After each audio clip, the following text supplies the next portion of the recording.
We're about to take it back. Ladies and gentlemen, here it is, the most listened to radio show on the planet. This station is now the ultimate power in the universe. Tony and Lee on the radio. Dr. Joe's therapy on the radio. The love doctor going live on the radio.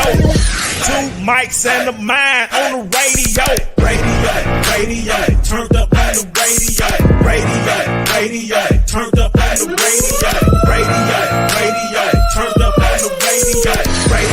Radio, turned up on the radio. Two mics and a mind. Two mics and a mind. Two mics and a mind. Two mics. Watch this. And a mind. Yeah. Welcome to Two Mics in the Mind. I'm Tuli, one of your hosts, and I'm joined with my lovely co-host, the Love Doctor and Resident Joe. How are you guys today? I'm so glad you asked because I want you to know that I am doing good. I am feeling good. I am looking good. What more can I say? Oh, yeah. Okay. All Oh, right. yeah. Oh, yeah. Oh, yeah. How you doing, Resident Joe? For me, this week has been rough. I would be lying if I say I'm doing great, but today was a better day, and I am grateful that I am alive and I have health and I have another chance to live. But it was rough. Can't lie. Whoa, what happened? What was wrong? What happened? It's just been a lot. It's just been hectic. But we're surviving. We're surviving. We're coming along. And today is a new day, and every day is a new day, and it's better than yesterday. So I am grateful for that, definitely. Well, that's good. That's good. That's good. You ain't got to give me the detail. That's good. I totally understand what you mean. Well, glad to see both of y'all. Glad that y'all are here. You know what? That remind me of something. I remember years ago, we was in a staff meeting, right? We in a staff meeting, and a lady in the staff meeting sitting next to me, she says, hey, everybody, she'd like to make an announcement in the staff meeting. Her announcement was, I want y'all to know that, in 2 weeks, I will no longer be working here. I just want to make that announcement. In 2 weeks, I no longer be working here. That's what she said. Mm-hmm. So the question I asked was, so where you working? Wait, congratulations. Where's your new job? What are you transitioning to? You know what she said? I don't want to discuss that. I'm like, at that point, why even bring it up if you don't want to discuss it? You ain't even had to make no announcement saying that you leaving. Come on, if you don't want to talk about it, how you gonna bring something up and tell me don't talk about it and ask you a question you don't want to talk about it? Come on, now. She told you what she wanted you to do.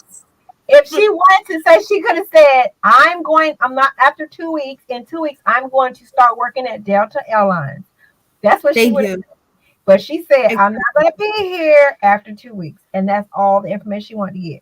Too late. All with folks. Why folks got to know everything? You have to learn how to read the room. He didn't read the room. Oh, that's what you want to do. Oh, I like that. I'm just saying. Very true. I like that answer. That means somebody's been paying attention.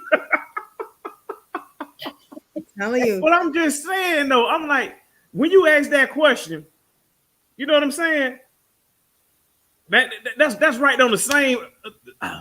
Something else somebody did to me one day is they said, hey, did you know that today's my birthday? I said, oh, how old are you? I don't want to discuss that. Don't even tell me it's your birthday then, doggone it. Again, the person could have said, today's my birthday. I turned 45. Listen, if you don't want nobody to ask you how old are you, don't go tell them that it's your birthday. Just leave it alone. Say, hey, my thing is this. Why couldn't you not feel like telling me it was your birthday? How about that? Why do people feel like they're entitled to know things? People don't want them. That's not what this is. That's not what this is. Entitled is if somebody out the blue approach you and they just go and they just ask you for a question. This right here is you volunteering information. I wasn't even thinking about today was your birthday. I didn't even know that you was gonna announce that you was gonna quit.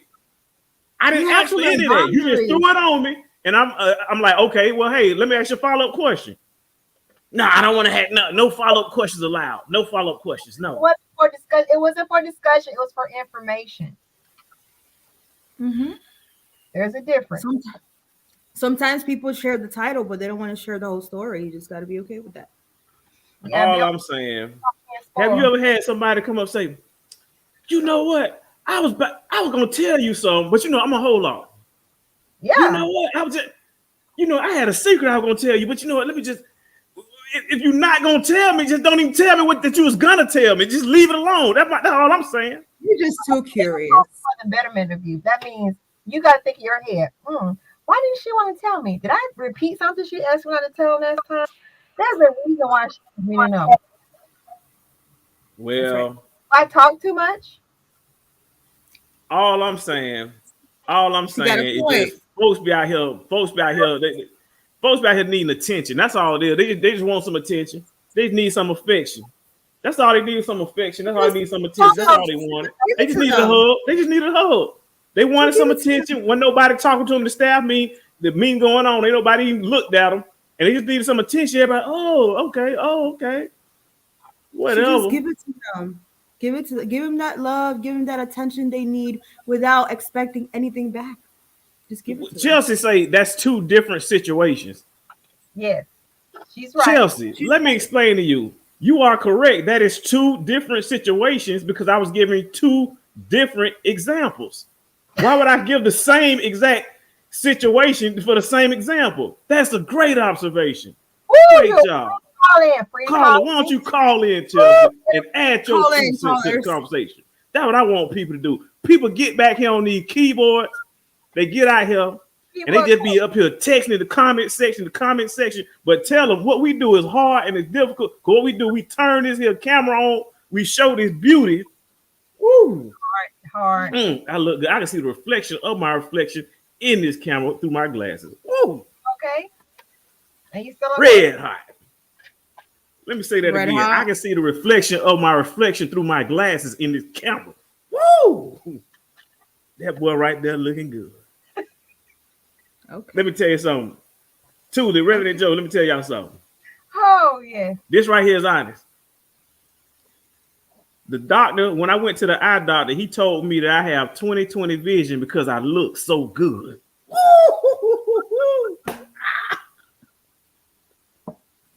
I don't know. Yeah. Maybe that's why people don't want to tell you their story. Let me tell you something. So all this right here, you know why I did this right here? You know why I did this right here, Toolie? You know why I said what I said? Why'd you say that? Because I understood that Reverend Joe had a challenging day, and I just wanted to cheer this up. And if I could put a little smile on her face, a little laugh on y'all face, that's what I do. Sure. A little comedy sometimes is the best medicine. I am a certified life coach for all those who just tuned in. This is what I do. I help people navigate through the vicissitudes of life. That's what I do. Oh yeah. Laughter, great medicine. Oh yeah. I appreciate that. What? What? You better tell the girl. Oh, she better get you. Yes, let's do it. She's here. Yep. So the only reason I said it was two different situations is because when you bring up an example, it needs to make some sense. If somebody comes to you and says, I was going to tell you something, but now I'm not, obviously you're going to be a little bit curious. But if somebody says, oh, it's my birthday, you're not entitled to know how old they are. Oh, Just because you ask them a question doesn't mean you're entitled to an answer. That's right. I agree with her. Good job. Well, See, I don't sit behind no keyboard. I can get with you face to face. You good? Keyboard. Oh, more than keyboard courage. So There you have it. we have a caller. If I'm understanding, if it's your birthday, they're not entitled to say how old are you. Did I mishear you? If you ask someone a question, you are not entitled to an answer. Specifically, we're talking about the birthday. If someone asks you your birthday, are you saying that I'm not entitled to ask how old are you? Did I hear you correctly? They're just not entitled to answer it if they don't want to. Okay. So what you're doing is you're just basically saying that the happy birthday song is null and void. Happy birthday to you. How old are you? How old? They should never ask that question. Banish that whole song. Tear that whole song apart. It's horrible. You should never ask that question. That song, That's not let's what I said delete at and all. cancel that birthday song right now. Is that what I'm hearing this lady say? These folk out here, wild. Absolutely not. Because I just said you can ask, you're just not entitled to an answer. You can sing the song, but just because you sing the song and those are lyrics to the song, that don't mean they supposed to say how old they are. Is that what you telling me? You can sing the song all you want to, but if they don't want to tell you their age, they don't have to. Right.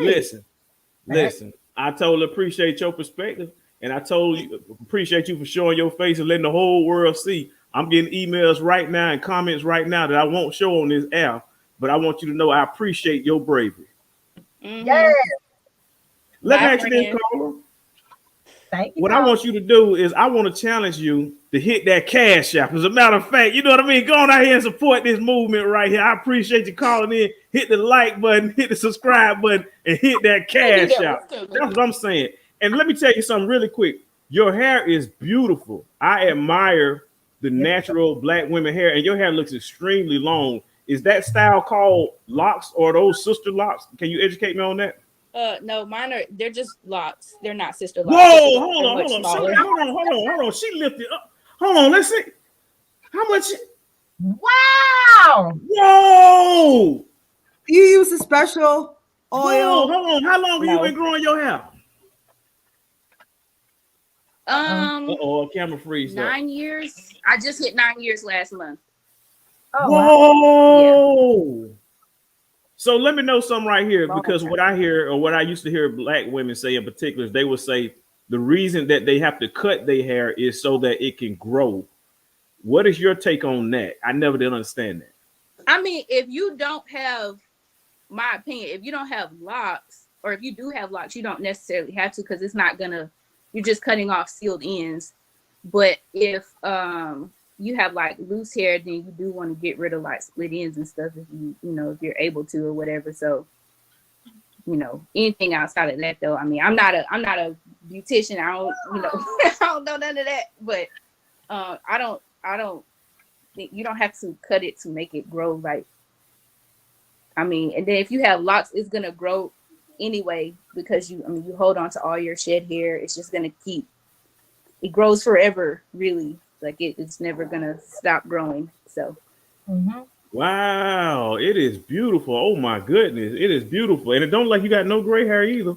I do, but y'all don't need to see all that. Wow, hilarious. Let me ask you this why I got you on the phone, because I'm learning more and more about the female hair and all that stuff. Now I admire all the stuff y'all got to do. It's a lot of maintenance done. My next question in regards to your hair is lock technicians and retwist. How often do you have to do that? And are you a lock technician, or do you know any? I'm not a lock technician. It's gonna depend on your hair. Like I like for mine to be done every 4 to 6 weeks. Sometimes I push it to 8, but if I push it out farther than that, I experience breakage. But it just depends on the person. Some people need theirs done every 3 weeks. Some people don't like for their roots to look like fuzzy. Like my roots are really fuzzy right now because it needs to be done. Some people really don't like that, so they'll get it done every 3 weeks. But it can be, once you get to my length, it's really expensive to get it done in general, and then it becomes even more expensive if you're doing it every 3 weeks. So I personally wouldn't recommend it, but yeah. That is amazing. Oh my goodness. You said 9 years. Out of curiosity, what made you decide to go natural for 9 years ago? Well, I've been natural longer than 9 years, but I've had my locks for 9 years. So initially I just wanted to get rid of my perm. And then I saw somebody on Instagram or something like that, and I was like, oh, I want to do that. It was just a style thing, and that's all it was. It wasn't nothing super interesting. Wow, your hair is beautiful. Oh my goodness. I applaud you on that, and I want to encourage more women out there. Y'all don't put that weed foolishness in your head. if I go to the grocery store and see one more of these lace front wig with these Chinese bangs, when they coughing, they bangs flopping like that, y'all gotta stop that. Why? You know what? If you don't Talk mind, about Chelsea. weaves. You hear about the story the guy pulled somebody's weave in New York? What? Send me that link. Let's talk about that story because I'm not familiar with it. Okay, Send that I'm about to link. go. I have y'all. Ahab, you too. Ahab, you too. I appreciate you for calling in, girl. Let me see. Let me get that for you. I know I sent you. You're getting it yourself or no? I don't know where to start. If y'all can find that link and send it to me in the private chat, that would be awesome. While she's searching for that link, Reverend Joe, just tell me a little bit more about that story. I was reading the article. I heard that somebody just spoke, but this is I feel like this is kind of like a pattern or some type of joke they're doing. They're pulling people's wigs in New York. They do it often. It's like a joke thing that they do, for views. They do it for views. But I guess you think it's like somebody on social media, YouTube doing it? They do it. I don't know if this guy is from social media, but I think she reported him or called the cops or something like that. She was upset. Oh, okay. Well, no. If you find that link, definitely send it to me. There he is. If you find that article, definitely. There's one punch pack right there. Gotcha. Wow. I didn't know there was a thing. Yes. Some nerd. Why'd you put your hands at people? They gotta stop them pranks. I'm totally against them pranks. It was a prank that went wrong. This person ended up getting shot and killed because they were playing around too much. These folks gotta stop that foolishness. But I see what you're saying right now. It says it happened in New York. A man is fired after a woman accused him of ripping her wig off in the street. The woman posted a TikTok video calling out the man during the incident. Hold on now. He might have been doing her a favor. Hold on. Let's take a look. Sir, for what fucking reason? For what reason? For what reason did you take my wig off? Because what made you think that was the good thing to do? What made you think that was the good thing to do? For what? For what? Why did you do that? What makes you think that that's okay? Is that funny? Is that funny? You don't even fucking know me. Do you hate women or something? Why did you take my wig off and keep walking? For what, sir? Why? Why? Why did you take my wig off and Hold on. I already see something in that video right there. First of all, what I'm tired of this media spinning on stuff. That man looked like that he was doing community service, a good deed. Did she walk around with a Bozo the Clown, St. Patrick's Day leprechaun green wig on her head? He was trying to rescue and save her future. He saved her life in my book. If anything, she ought to be paying him homage. Her prerogative. If that's what she want to look like, she can look like that. That's not his right to take that. That's not his right to touch her. Exactly, Tuli. I think in this world we have to learn to mind our own business. Like people want to wear whatever they want to wear, that's on them. If people want to marry whoever they want to, that's on them. If people want to like whoever they want to like, that's on them. Until it becomes offensive to you. Why would that be offensive to me? It's not. So think about what you said. You just said something that on the premise it sounds great. People should be able to do whatever they want to do. They should be able to wear whatever they want to wear. Now, when you first look at that on the premise, it sounds good. It sounds, but then when you further examine it and see the extremities these people go, you realize, some of this stuff is indecent exposure. Like the other day I was walking and this woman was literally walking around with everything exposed. She had on like a net shirt with no bra and you could see everything. But you know what? You cover your eyes, right? No, I had to watch she didn't want to attack me. The woman trying to come and attack. No, listen, no. If you pray, you need to pray with your eyes open. No. Somebody need to be a witness to testify and tell the judge. Guilty, Your Honor. I seen him. You didn't call. Now I ain't close to cover his ass. Nope, did not. Of course not. It's okay. Yeah. It's okay. Hilarious, but no, I get what you're saying. But yeah, sometimes they do spin the media will kind of paint a different narrative, and that's kind of a direction that I think we've all kind of experienced that over this article within the past week or two. Do y'all recall it was that situation about the police officer? I'm sorry, not the police officer, the black guy who quote unquote stole the lady's bicycle. Oh yeah, and yeah. It went viral. Mm-hmm. Did y'all follow how that story kind of unfolded? You mean kind of to the end yet? No. Yeah, well, they were saying that the black boy had ended up stealing the girl's bike, stealing the lady bike, and the lady had a receipt and all that stuff. But as more details came forward, huh? I thought they both did, but go ahead. Mm-hmm. You said they both what? I thought they both had. I thought he had a receipt on his phone. Correct. So when I first heard the story didn't say nothing about, he had a receipt, or just basically she had the receipt and she ended up stealing the boy's.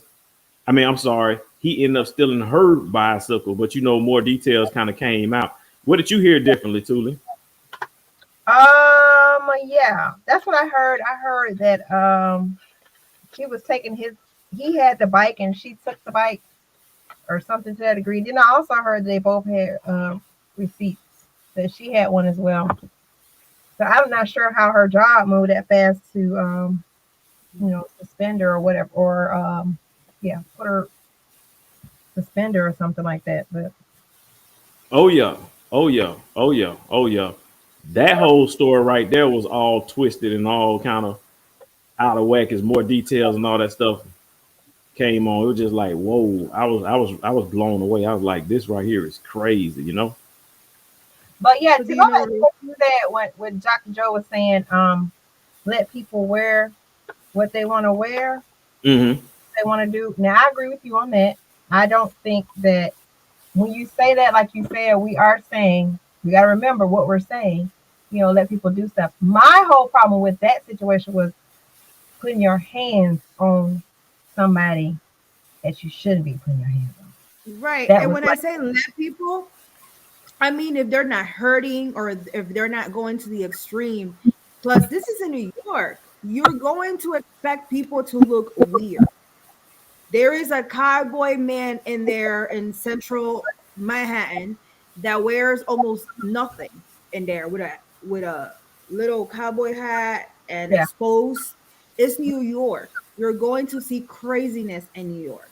Mm-hmm. Now, I understand that people do take it to the extreme, but I feel like if people are not hurting, like a blue wig, I feel like that wasn't hurting me. Why would I be?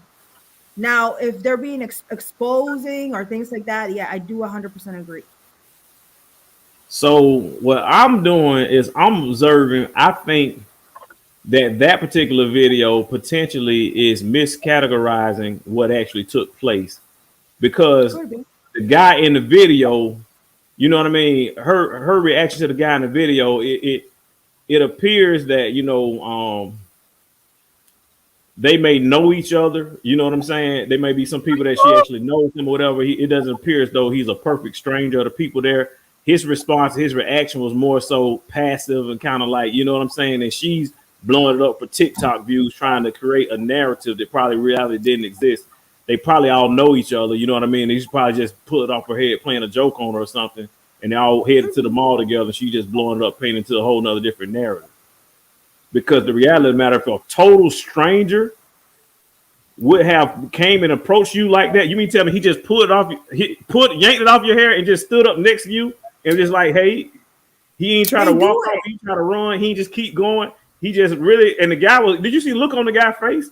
He looked like he really wasn't trying to be combative at all. Mm-hmm. They do that. I'm telling you, it's a thing that they're doing now.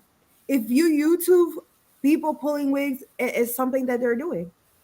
I don't know what's going on. I'm just saying, it'll make more sense if he yanked the wig and left versus I yank the wig, give it back to you, and stand up next to you and talk to you and just chill with my friends next to me and everybody like on me. and we just walking, just cozy right along next to you. That Well, his that friend just seemed. apologized, so I don't know what that was about. That's what the guy was saying. Apologize to her. Apologize to But her. again, it just felt to me. It just felt like it's more details to the story where the camera kind of makes it appear as one narrative. But when you look at it, I mean, clearly that guy don't look like you know, he don't look like he's no threat. He really didn't look like he was trying to do something deliberately. Well, You want to watch it one more time? Yeah, and I'm gonna see if I can find another one for you. That All right, Tony just joined us. I'm gonna play this one more time. Bro, I've been here. Don't say Tony been just drawing a joker. How you gonna say I just draw y'all? I've been here. you gonna play it again? You said? Well, he said you saw it. He said you been here. You said you saw it, you been here. Oh well. I was here before y'all seen me. I've been sitting here. No acknowledgement. Hello, Tony. That's Tuli. Tuli, when people be back there, you got to add them to the channel, Tuli. Okay. Wait, hold on. Can't he add himself? Cause he be janking my camera down. You got all the controls, don't he? I don't. He could change my name and all that. Yeah, you got all the controls. No, listen. I added myself on here. I just been listening and how long y'all could go. But let me say this about that whole situation. Yes, sir. I think it should be done with everybody considering. There are things we don't like about people. At one time, I could be okay. Agree to, yeah, snatch it off. It didn't look right on her or whatever. But that's her right. That's her right to look like a clown, to look stupid. And again, these are all based upon how people see reality or how people see beauty, how people see wisdom, how people acknowledge, different things. And a lot of times what we do, we tend to ride things based off of how we see things. The difference is when you look at with the word doesn't allow any man or any woman to dictate or to make the decision of whether or not it's appropriate or not. You make a choice on whether you'll go against the grain. And society has moved away from when we had one order and you told the line to make sure you followed that. So now it's been left in every man's discretion to make decisions, opinions of how things look. And now look where it's gotten us. I know we have a dear Arkuth that took upon herself to go into a Target and turn some stuff around because she didn't feel like it was appropriate. But again, the name of the store is called Target. Right. Saying it's their merchandise, it's their stuff. Right. You have the right not to buy it. You have a right not to touch it. You have a right not to look at it. You have a right not. I don't shop at Target. When Target came out with the interracial bathrooms or whatever it was, the same-sex bathrooms, I chose not to go there. I just chose not to support them. Yeah, that's how you hurt them. But when you start touching other people's stuff, and I think people take it from a word perspective, that Yasharal was told when they went into a place to quickly tear down their altars and different things. But you got to remember, these are people you were sent into to conquer. They didn't just go around tearing up people's stuff. I think a lot of times people have the wrong concept about what's more or less what's written, or they want to call it biblical or Sefer, the scrolls of books. If we sat down and look at what in an honest opinion, and I mean, I won't say honest opinion, honest projection, I think we'll come out with a different intelligence about some of the things we do. All society has to do is not acknowledge her in a way to where it's acceptable. There are ways to get people to change without literally grabbing people's stuff. I mean, if it's something you do, so that's your opinion, your choice. That's your right as a person. It can be wrong. It's like you ain't slapping beers out of people's hands. And I don't agree with drink, but that when I was drinking, had somebody walked up and slap a beer out of my hand, you finna pay for this. I'm talking about it's gonna be more than just that beer because that's not your right. That's how you feel. That's your religion. You can't enforce on people. Well, I think your wig looks stupid. I'll snatch it. Somebody, to every one of us, each one of us, we'll look a different way to every other person. But that's their opinion. So you're never going to look the way everybody will accept or like, but you don't have a right to go and take and like scissors. I don't think we should go around and snatch on the want to be a homosexual is wrong. Your way is going to be your destruction. But for us to put our hands on their clothes or on them, because I mean, now you crossing the line, you coming at me as a straight man, you know. Now we ain't gonna play that. We're not gonna do that. But that's still right. And I think we need to voice our opinion on what we don't like, and you have that right. But when you put your hands on somebody else and their stuff, I mean, really, he should have got it. And I agree. The wig looks stupid, but I think his head should have got cracked for it. That it's a level of respect. That's somebody's sister. They can be somebody's wife. They can be somebody's mother. What would you do if somebody snatched some off your mama's head? Think about it, because the whole thing would be, who do you think you are? You don't have that right. Mm-hmm. And I think people need to sit down and take a breather and realize there's some things we just shouldn't be doing. I know everybody feel high in the spirit and going, that's just some things we shouldn't be doing. It's not yours. Somebody can walk around and look, I don't like this chain. It's got a basketball on it. Me, basketball is the devil. Just say to somebody, should I give you the right to come snatch this back? And you will lose an arm, a hand, a back, a neck. Because of the end, it ain't even the necklace. It's the fact you did something you shouldn't have done. I'm gonna make sure you don't do it again. So it could have went so dangerous. Mm-hmm. We just gotta learn how to, there's stuff you can do, and there's lines you don't cross. You don't know where another person's mentality is or what they is. You don't know what a person thinking. Mm-mm. Exactly. So I just want to say on my end.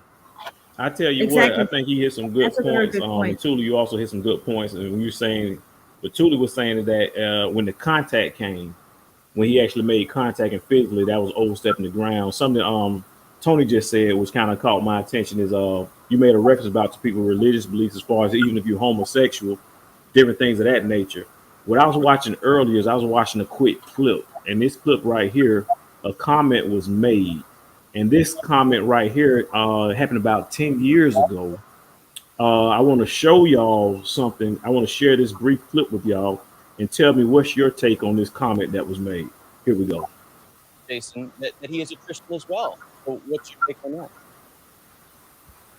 Personally, I don't believe that you can live an openly homosexual lifestyle or an openly premarital sex between heterosexuals. Why is that backward?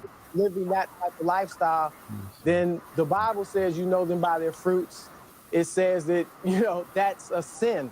And if you're openly living in unrepentant sin, whatever it may be, not just homosexuality, adultery, fornication, premarital sex between heterosexuals, whatever it may be, I believe that's walking in open rebellion to God and to Jesus Christ. So I would not characterize that person as a Christian because I don't think the Bible would characterize him as a Christian.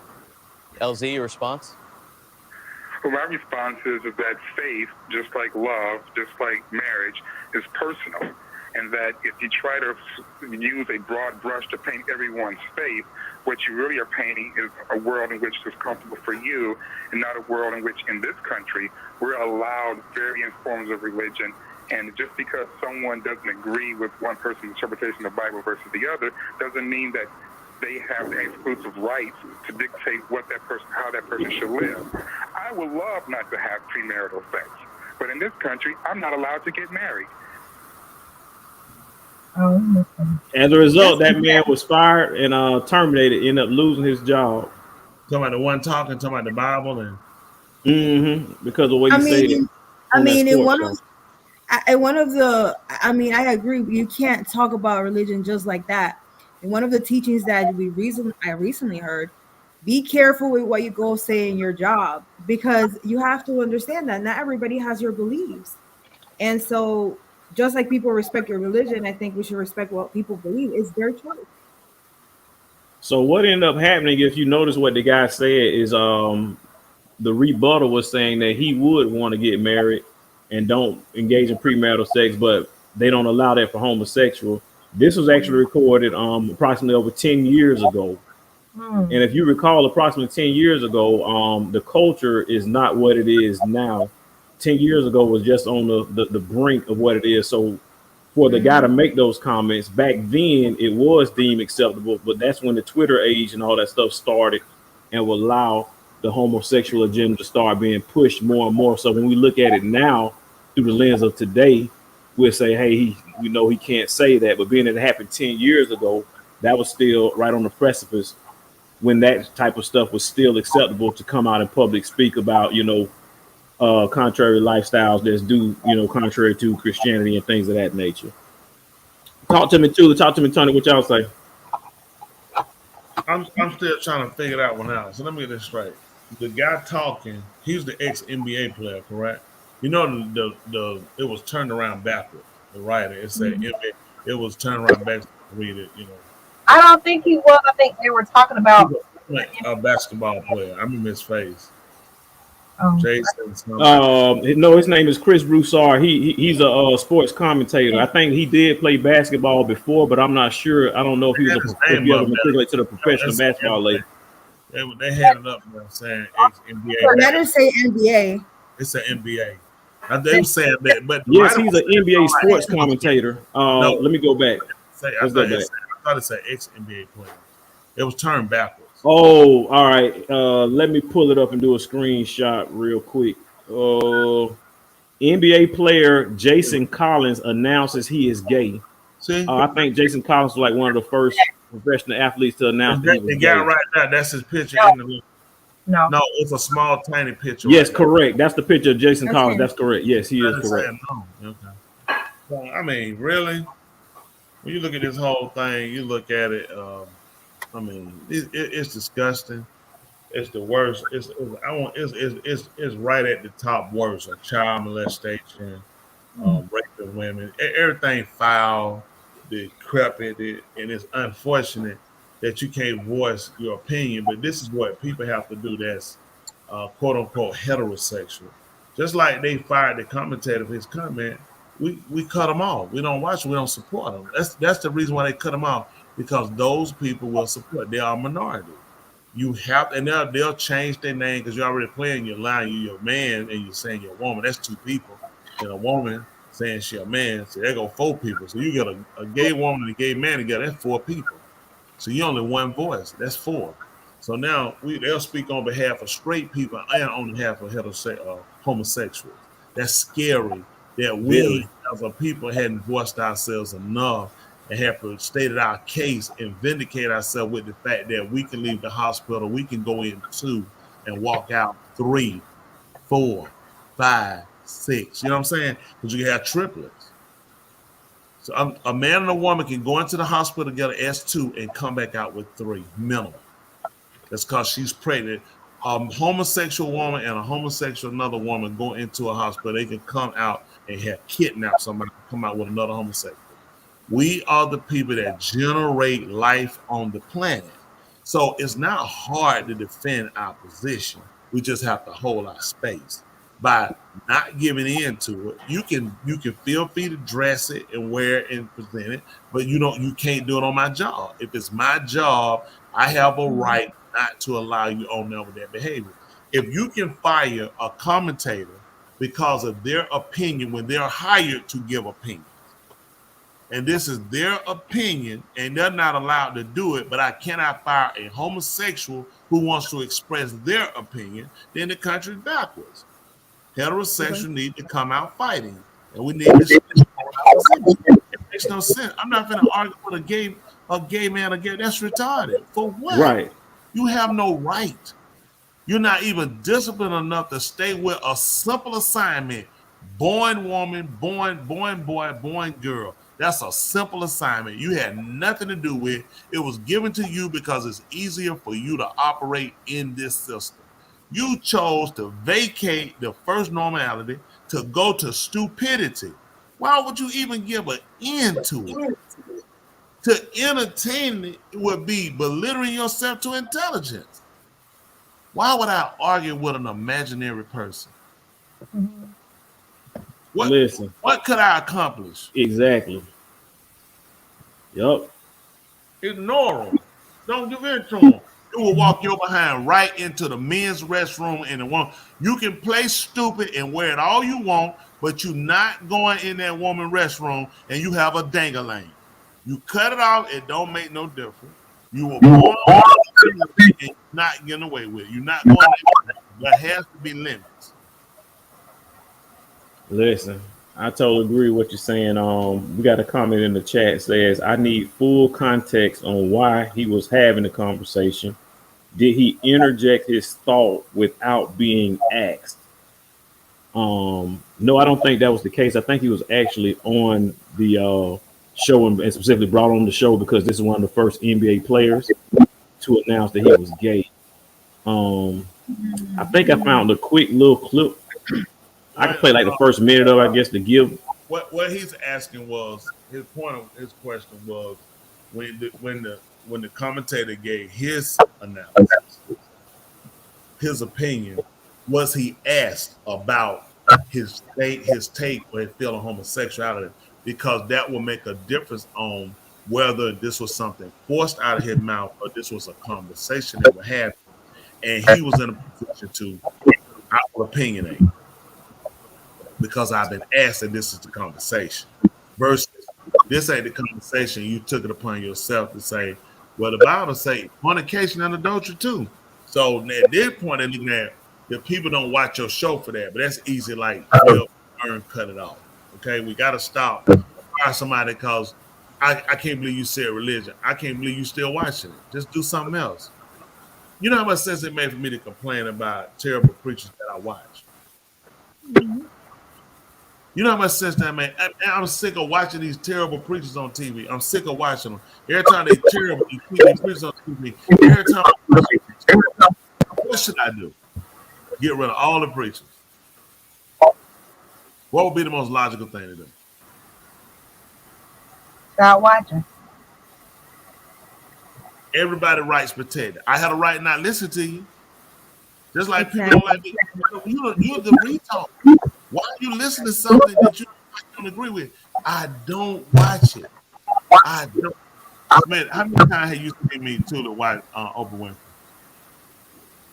I haven't. And we know why.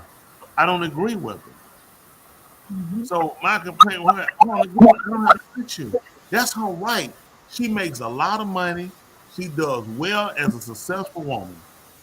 Hey, kudos. I don't agree with her opinion. She shouldn't be dead because of her opinion. There are people who agree with her opinion. That's why you have space, TV channel, watch, delete buttons, on and off buttons. Cut them off. Don't entertain a lot of things. We get ourselves so violent and disrespectful with each other when we just got to look at it. Just don't give to it. I don't watch anything I don't like. I don't watch it. It don't make sense. I don't like it. I'm not going to watch it. Go ahead. I found, I guess, a clip that may show the whole context of the conversation. It's kind of lengthy, so I'm only gonna play a minute of it just to get the a better vibe on what the actual context of it was. Just want to share it with y'all really quick. Appreciate you. Here we go. Now welcome in ESPN NBA insider Chris Broussard. We also welcome ESPN the magazine's LZ Raymond, who is openly gay on the phone. LZ, we'll start with you. People have been waiting for a player like this to come out for years. What do you make of today's news? Well, I think it was great for Jason. First and foremost, this journey of coming out can be difficult for people. And the fact that he has reached this period in his life, I'm just really, really happy for him. I'm happy that he has the support that he has. And I'm happy for the fact that the way that he described himself, I am black, I am gay. And I've seen a lot of people kind of joke around with of course you're black. But we also know that there's this thinking that, if there's any community in terms of ethnicity that is hesitant to accept LGBT people as the black community, when any I am black, I am gay, he's also waiting to know that his family accepts and embraces him. The black family that he has accepts and embraces as well. To me, he not only breaks down the final barrier in terms of being an openly gay player, one of the top 4 sports, but he also wants to get an illustration of the fact that the other stereotype of the black community not accepting gay people is also false. Well, another community that hasn't been accepting is the professional sports community. And Chris, how ready is the NBA and the locker rooms for having an openly gay teammate? I think, as Franz said earlier, the climate in society is very set for this thing to happen. I mean, like I said earlier on SportsCenter, a lot of people feel like if you come out and say you don't agree with homosexuality, you are viewed as a bigot, you're viewed as intolerant. So I think that the climate is right for somebody to come out and say they're gay. I've been texting with players, GMs, coaches, agents throughout the day since this news broke, and it's been overwhelmingly supportive of Jason, from former teammates to guys who've played against him. Some have said they hope this spurs other players to come out of the closet. There are a few players, a minority, who have said that they would be a bit uncomfortable with a gay player in terms of being in the shower, in the locker rooms, things like that. But yeah, they, said they could accept him as a teammate. I don't think you'll see anyone come out and be against this, whether it's because of their true feelings or just because of political correctness. But when you see the David Stern statement, the Atlanta Hawks. Let me try to see if I can find that actual segment, because it's a lengthy video. It's a lengthy interview. It kind of reference who asked what question or whatever. So when I do find that, I'll definitely let you know. That's something. Yes. In all actuality and reality and sense, it don't make sense to entertain them. Let me tell you what happened. See, we were feeding back into their narrative, and that's nothing. Please don't think that. The fact that this is an announcement that is so drawing to people, and people get fired if you don't like it, agree with it. People need to hear this and hear that. That's not an announcement. That's an embarrassment. It should have been a confession for change. Society is going to give him TV, and people got to come out and give their opinion on it. And this is going to blow up and make him more famous. Now, a lot of times these guys bring this out. You're announcing now. Why haven't you been said it? Because he probably at the end, or he's going to get cut. Now he's going to be protected, because if you cut him, want to cut him, remember the season's over. Now you can't touch him because it's going to look like you're coming out saying I'm gay. Got a point. Hypothetically, Joe, Dr. Joe, you working and you know I'm getting ready to fire you. So the first thing she does is she runs in and holler sexual harassment. Now I'm gonna go ahead and move to fire her, but she's gonna say, see, as soon as I come out by sexual harassment, he fires me. No doubt the team is already looking to get rid of him. You ain't in the playoffs. You ain't in the finals. Teams are looking now. I got to start moving people, getting rid of people. You might be, no team wants you. So now I'm finna jump out. I'm gay. Why now? Why now? Teams are making their moves for players coming in. We can't feed into the narrative, people. This is how they beat you. When you're not a thinker, they'll beat you every time. This should have never been on the news. He should have said, everybody should have kept walking. The fact that people roll tape, film, put it on YouTube, got it on here, moving, we all fail. The heterosexuals fail. You have to ignore them. Listen, when you see two women sitting there kissing, a man and a woman, husband, wife should sit down right across from them and do what a man and woman do. You know what I'm saying? Say, you know what? I love you, my beautiful wife, my beautiful fiance, my beautiful girlfriend. And she said the same. And when they say it, they know they're liars because they see the truth sitting right there. And just we don't have to hunch all in this chair, look like we finna get it on.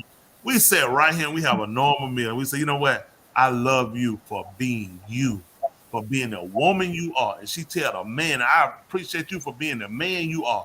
That'll cut so deep because you know your whole life is a lie. That we fail. Everybody failed because we gave room to this. We're all too brilliant. We're brilliant people. Our listeners are brilliant people. Let's kill it. That thing's going to blow up. YouTube is running, scattering. It's going to make news because they don't have nothing to talk about. And this man had just secured himself a season without being touched. Because now if they come, he said, it's amazing. I wasn't cut before this. And I come out, I announce I'm homosexual. And now they try to fight. They get rid of you because they're looking at money. When that homosexual came to NFL football, how long did he last? 2C, Wash. They let him run. He couldn't even make it. He got in because he was trying as a gay. He knew he couldn't get on his own, and they had to get in position. It looked like they were not racist. Looked like they went. Then a homosexual, a so-called black gay.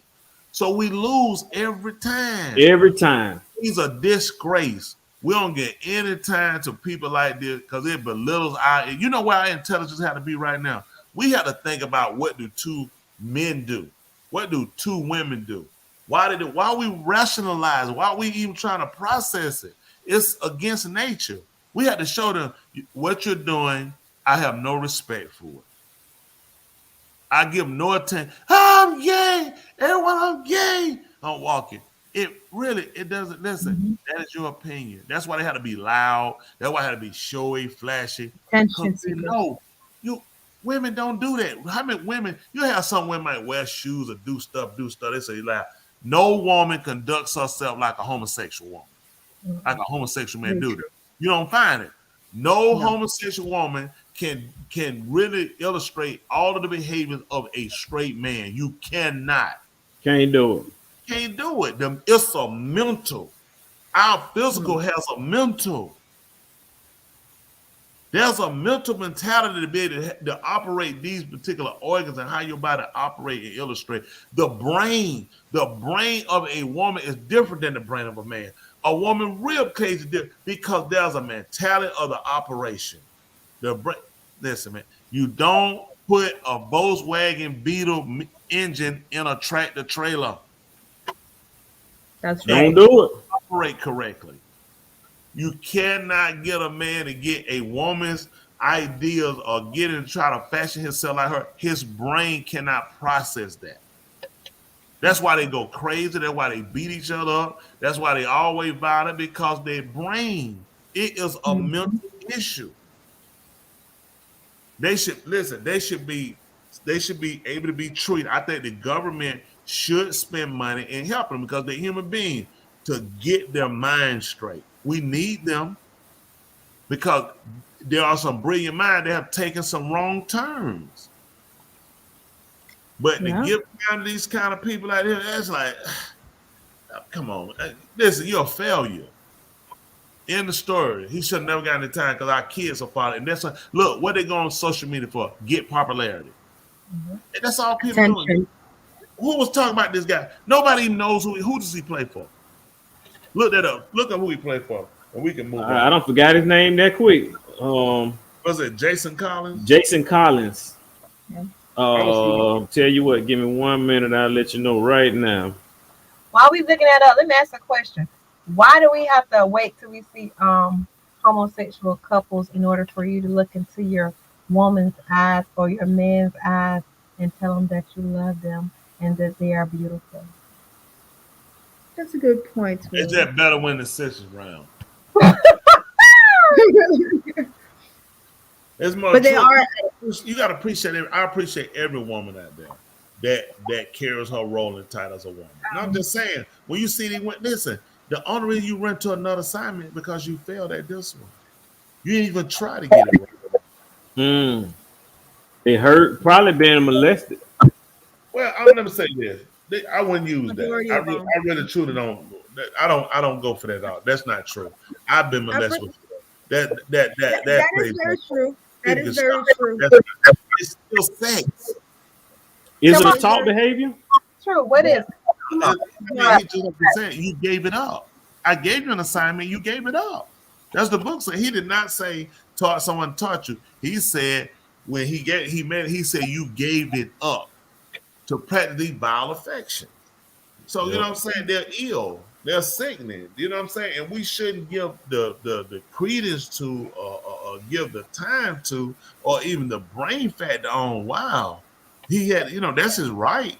But I think when the media used up time to do it, you failed us. I'm more disappointed with the media that played him than his statement.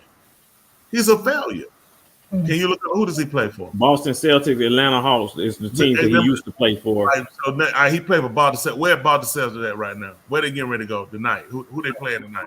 He played for I think 2 years. He played for Atlanta Hawks and then he played for Boston Celtics. Who they playing that tonight? Was it. I think his last season 2013. Miami Heat is playing Denver Nuggets tonight.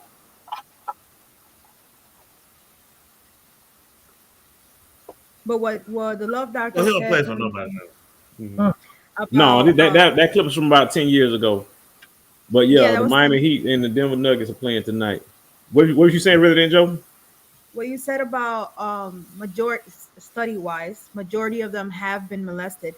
What I do believe is that people that have gone through traumas, I always say this to my people, it's either going to make you or it's going to break you. And I think that's one of the reactions that they do get is like you said, they can't handle being who they are, so they become someone else. Because I've also been molested, I've said it here, and I've never in my life have I thought to leave what I've been created to do. But I think it's how people handle, and like you said, it should be treated as mental health problems. It used to be. We used to treat it as a mental health illness, but it changed. So now we see it as normal. And here we are. You know what? Speaking of seeing things as normal, got a question for y'all because I want to know, am I viewing this as normal behavior, or is this right here should be an area of concern? So the question I'm gonna ask y'all is more so normal behavior, area of concern, or maybe potentially this right here just could be a double standard. And with that particular question is it's centered around. So I went to a daycare center recently, and I frequent the daycare center on the regular because I'm a part of the after school program. Let me say that first for you. I think you're too old for that. I really do. I think you need to. That's sick. That's sick. You too old to be taken to a daycare. I'm just saying. Y'all go along with it. The man told y'all he frequent the daycare. Said y'all good. This a grown man going up here and hang out at the daycare center. He too old to be up there. Why don't you go to one of them senior citizens and hang out? That'd be nice. Yeah. That's tight. That's tight. All right. That's tight. That's tight right there. Listen. Let me go back. I am an instructor and I provide services for the after school program. Listen, you need to say that out the real. What I heard somebody saying I had to go report every day to the daycare. Cause that's why I didn't think that was negligent. We can't hear you, Love Doctor. You Love Doctor. Or Stevie Wonder. Why you turn your head to the side to talk? Where your mic So what ended up happening is while I was at the daycare center, I noticed, you know what, I can't even tell the story now. You know what, he's gonna take the story too far. Too story. He's gonna take it too far. I can't do it. I gotta ease it back on a little bit. You know, I'm waiting for another time to kind of segue back into it. Just go ahead. Because you done butchered the story up so bad, and I ain't even got a chance to tell it. You just asking questions, invading your privacy. You know how that feels? Right. Oh, you can't listen. Oh, you know what? I don't even want to tell you no more. It was a secret. I ain't gonna tell you. No, I ain't gonna tell you. No, I'm not gonna tell you. No, but I'm gonna see how I feel. See how I feel. You know, you are not entitled to know, so I'm not gonna tell you. If you see how I feel? See, y'all don't like that. Y'all don't like that. I'm gonna read the room. You wanna say it? Go ahead. Don't worry about it. You know, I don't want to talk about it. I just gave you the detail that I want you to know, and I don't want to go any further than that because you're not entitled to know. Yes, I am, because you should have never brought it up if you didn't want us to ask about it. So you're gonna. That's my point. Precisely. Don't bring it up if you don't want nobody to talk about it, ask you questions about it. That's all I was saying. We listening. That's all I was saying. You know what? At the beginning of the show, Tony, what we were saying that I was in a staff meeting a while back, and a lady, she announced the staff meeting, said that she was leaving. So the question I asked her, I said, okay, well, congratulations. Where are you moving to? What's your new place of employment? She said she don't want to talk about it. Don't ask her that. She don't want to talk about it. My thing is, don't be. Why you bring it up if you don't want nobody to ask you questions about it? That's my thing. No, I'm going, bro. Y'all know where I'm going. But why even tell about it? Guess what? She got more attention once she told you that than she would have. She'd have told people what she was going. Facts. That's what they want. I told they want attention. Folks out here be needing a hug. They be needing a hug. That girl with that green hair wig, what she really needed was a hug. What is that gonna do? Right. That's all she needed. Man, that look good right there. What's that you eating on there, Tony? She made me some chicken wing, some rice, and mixed vegetables. It's good. That's all right. That's all right there, Tula. That sound all right. That's all you did? You just made enough for him, Tula? You ain't got no leftovers? I only made 4 chicken wings, and he's the only person eating them chicken wings, so he only needs 4. Oh, go That's ahead. right. She know your diet down to a T. She That's know all- your servings, all that stuff. Go ahead. He don't need no more than That's that. all right there. Well, I'm working on something too. I got me something brewing. Is it a wife? So what I got in here is actually I got some You fish. want to talk about it. Exactly. I got some fish. Don't bring it up. You don't want to talk about it. Exactly.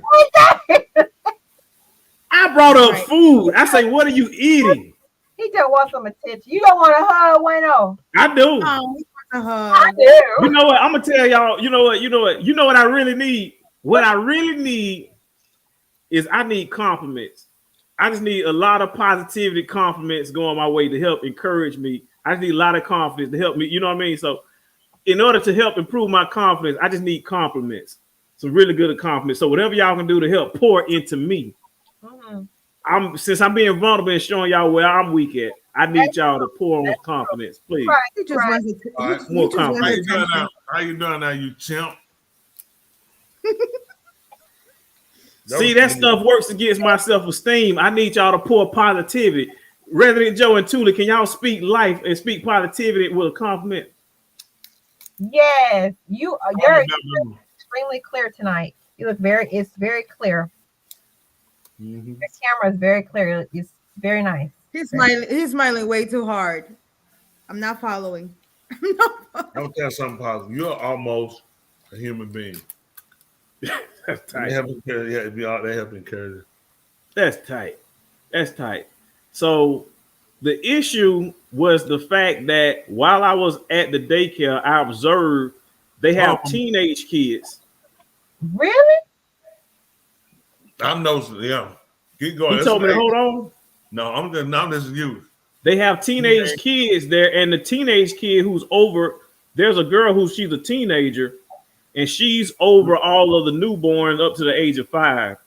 And the question of concern I have, I noticed that she would change the diapers of those little kids.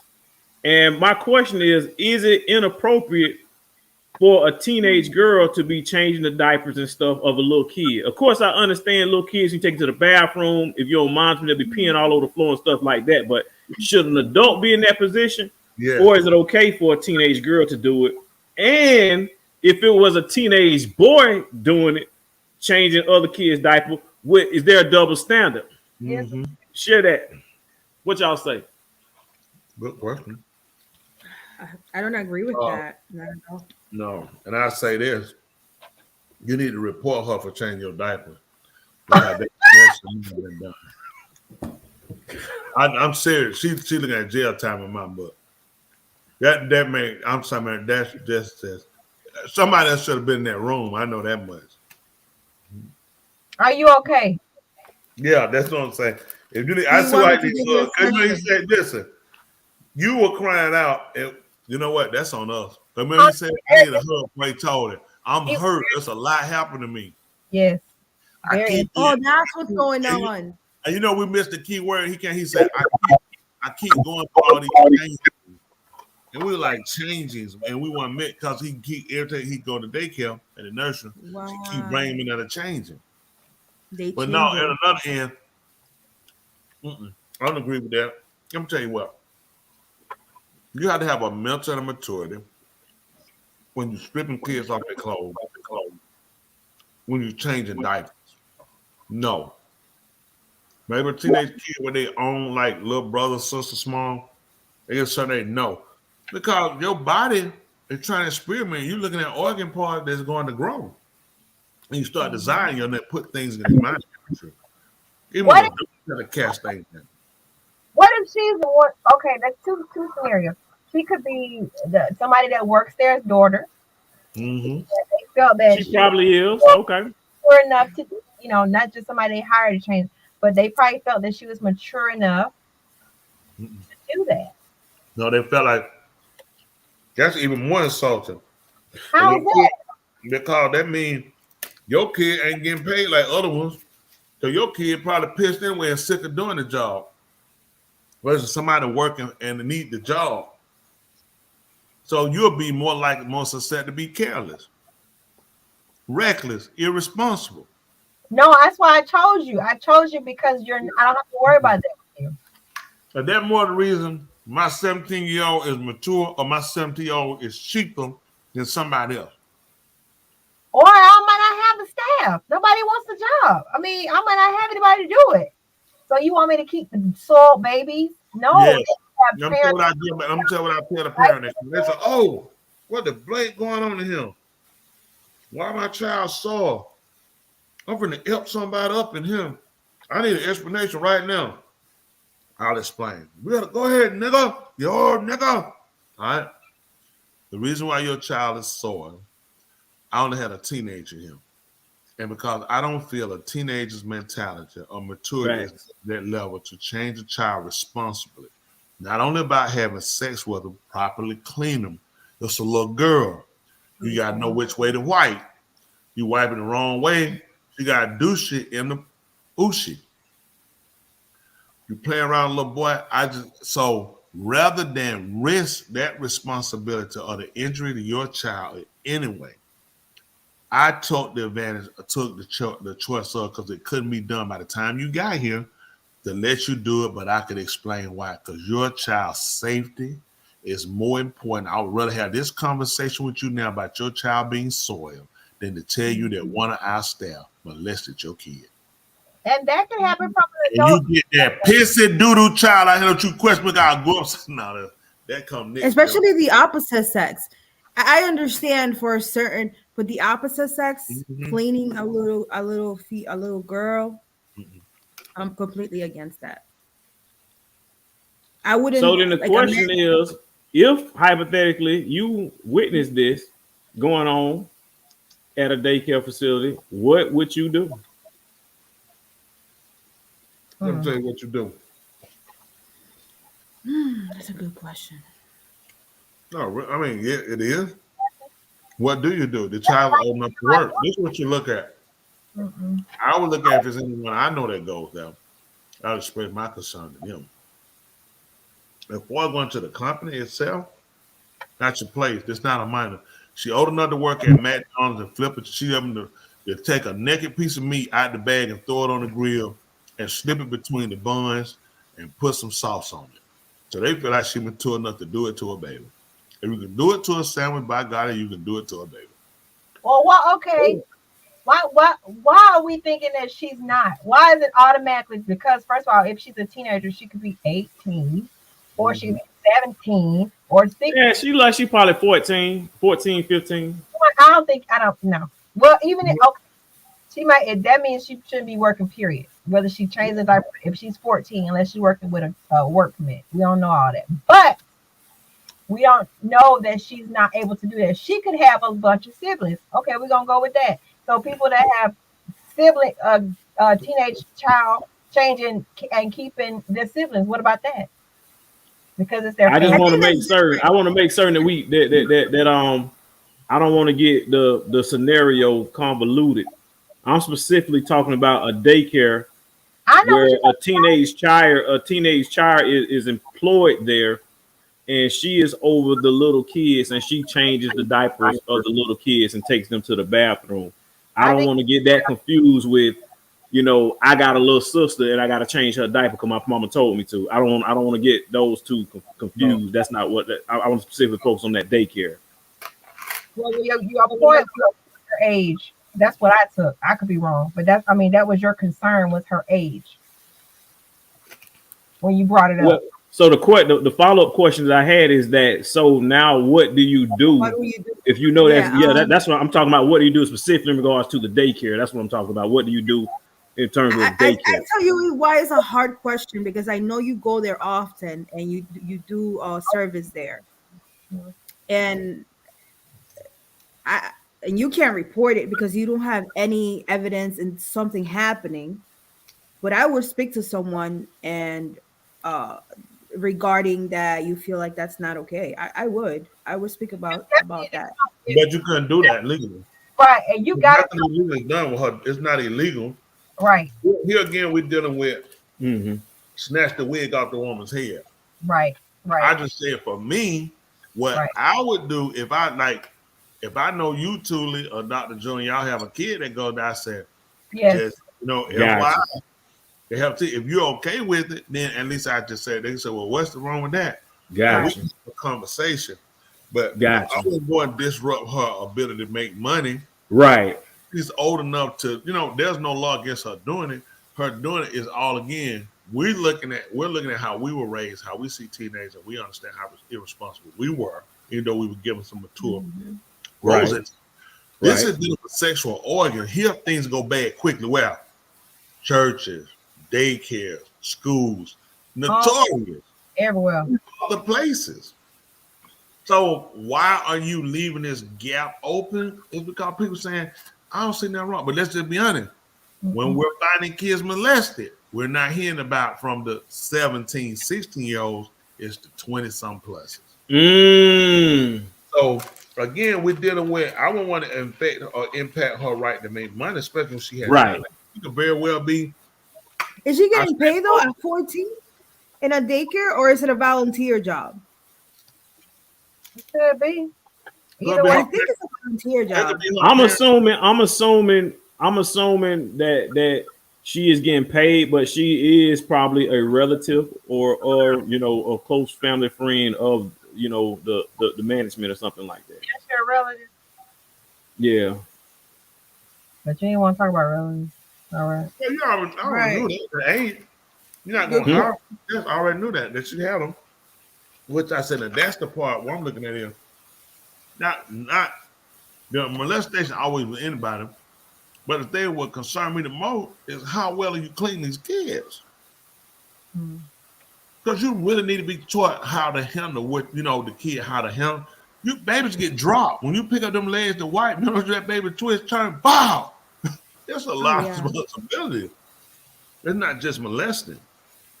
Let us not just lean just to that, because it's the fact. Even adults, a lot of people don't know how to wipe and clean babies well. They'll put on the baby and tell me, the baby done messed again. No, you never wiped it properly. Right. To clean the teeth without irritating the baby. Some people too rough, that's a lot of things. So when you're putting this type of responsibility to the hands of a teenager, I have to look at your competency. How well was she taught? Has she been watched to make sure it's done properly in an efficient amount of time, but done correct? You got to be paying attention to rashes, because they may have to have powder on. That's a lot of things getting checked. Some little kids have to get Vaseline between their legs, right between them, getting chapping area. It's a lot, and they put that in diaper rash medicine.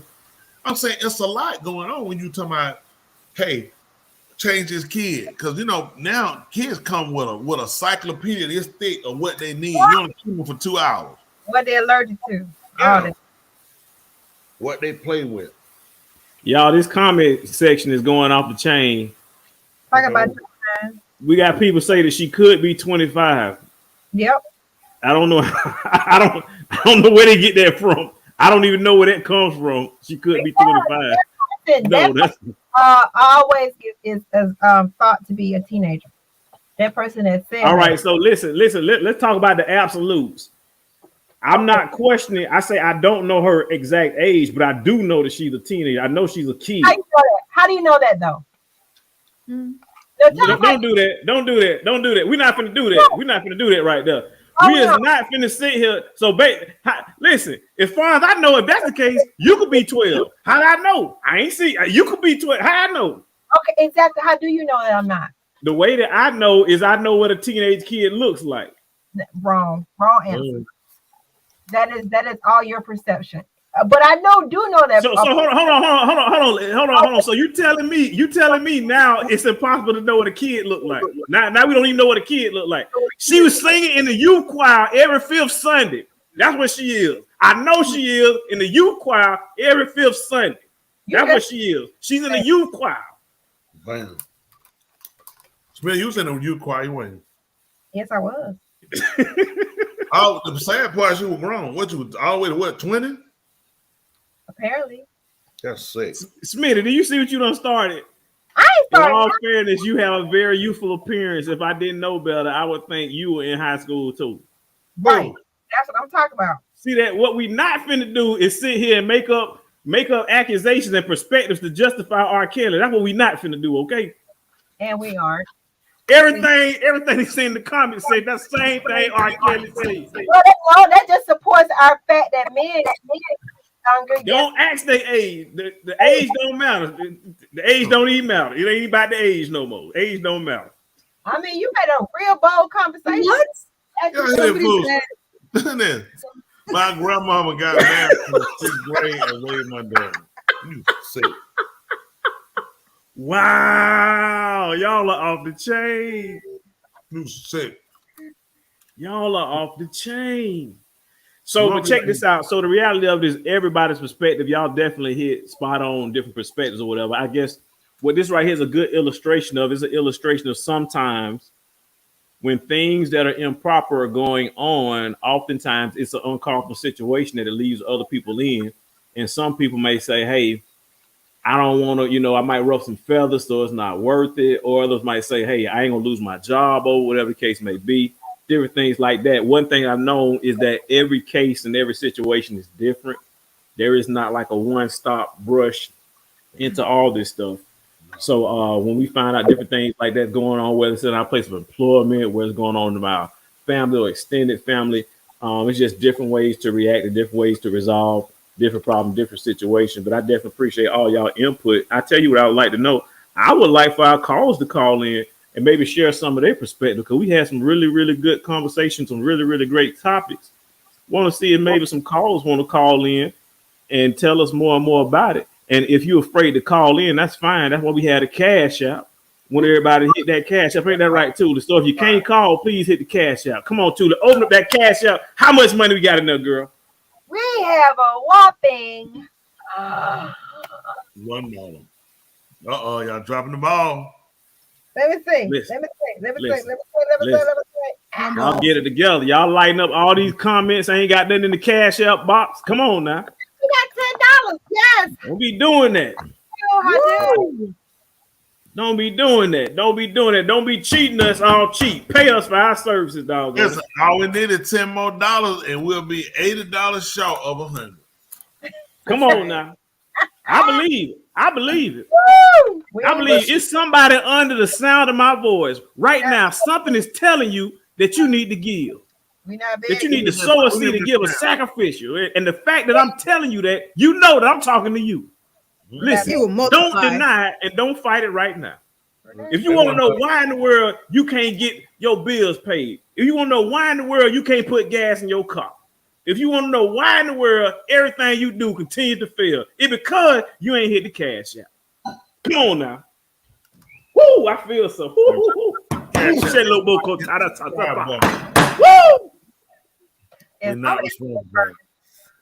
don't know. Yeah. Got some sick people out here. And in here. Oh, shoot. Mm-hmm.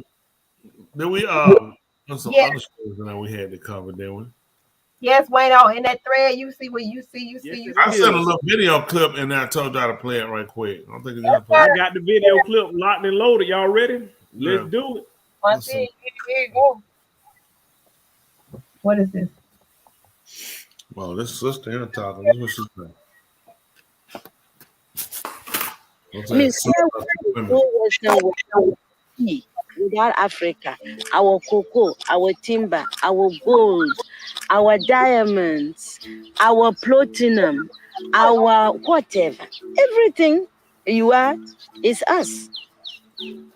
I am not saying it, it's a fact. And in return for all of this, what have we got?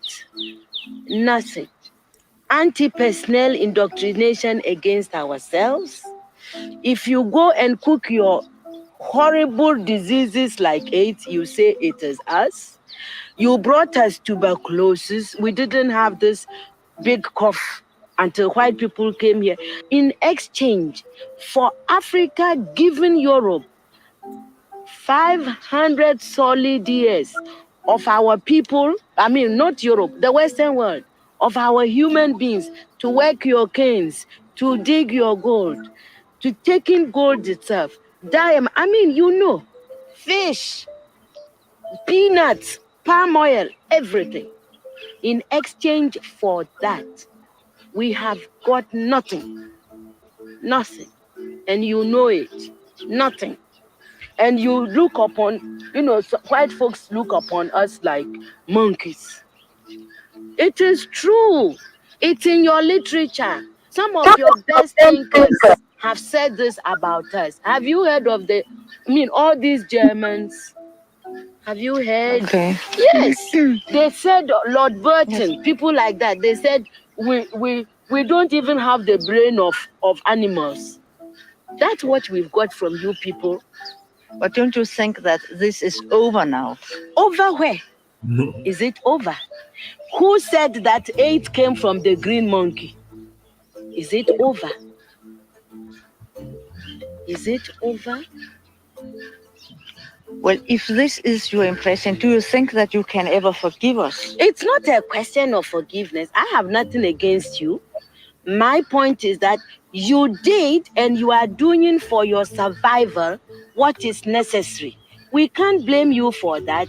The fact that we didn't do enough for our own survival and we are still not doing enough for our survival, that is not your problem.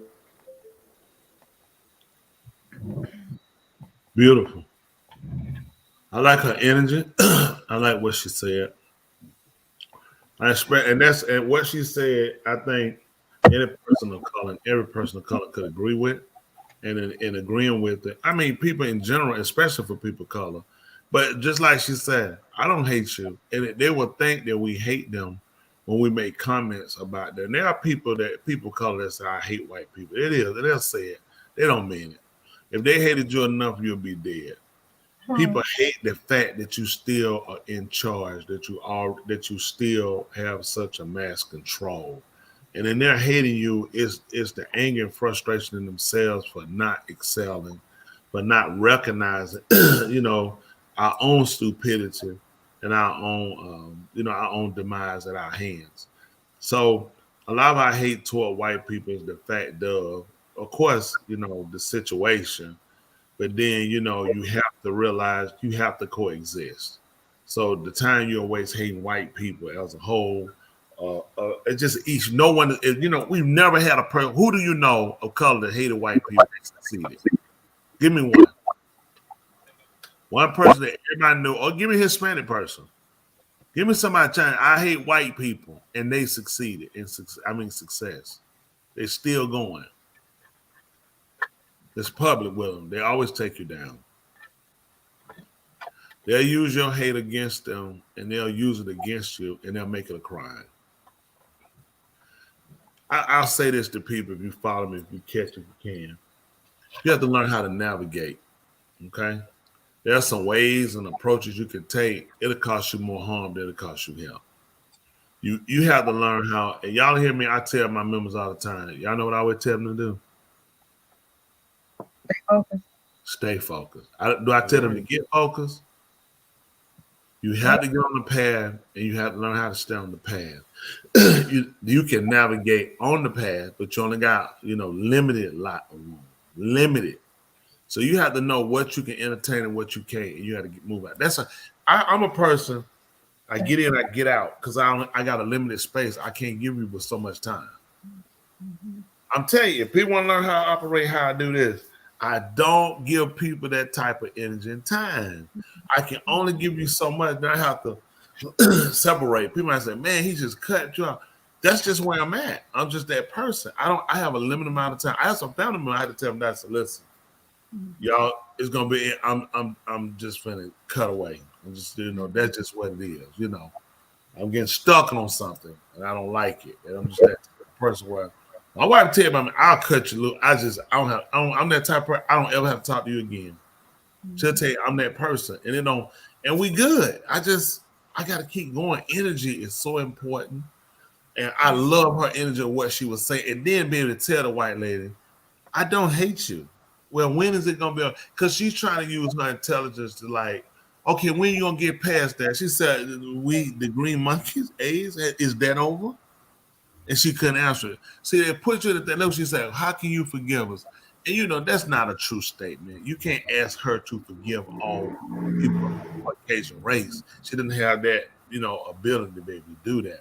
But you ask as though it's, her needing to get past something. It is, but she just can't hear from the person that did it.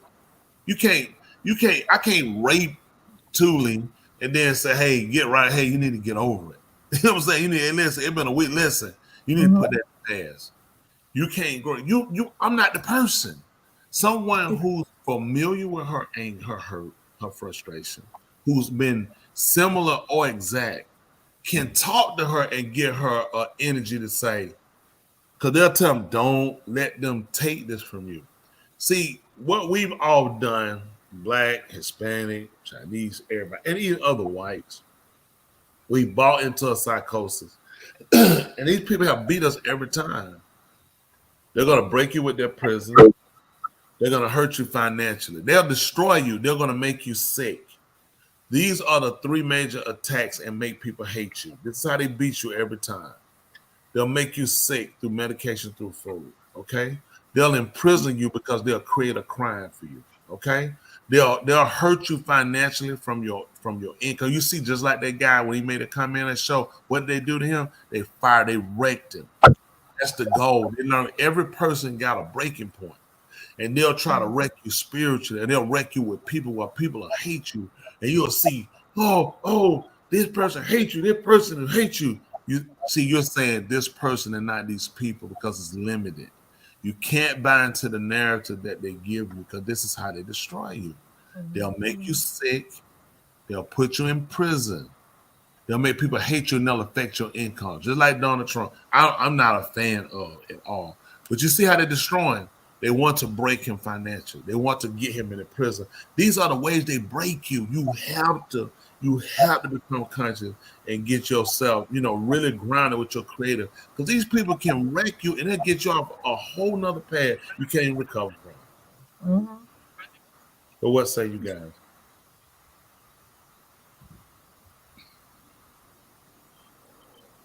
Welcome to the show.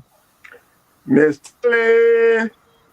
Hey now. Hey. Starting from my right to your left, the incomparable Miss Thule, the love doctor. You already know Tony Smith, last but not least. No, second to last but not least. Resident Joe, Dr. Joe, and to the wolf, Charles Bostic in his absence. This is your neighbor, Confederate State 48, saying hit that share button, hit that like, hit that subscription. You know what? Hit that cash out. The cash out. Don't forget to talk about the books they need to buy. Bella and her too many shoes. Don't forget that Mariah products. Make that right choice. And also pick up your copy of Wound Management. Check out better known as the Cat in the Hat.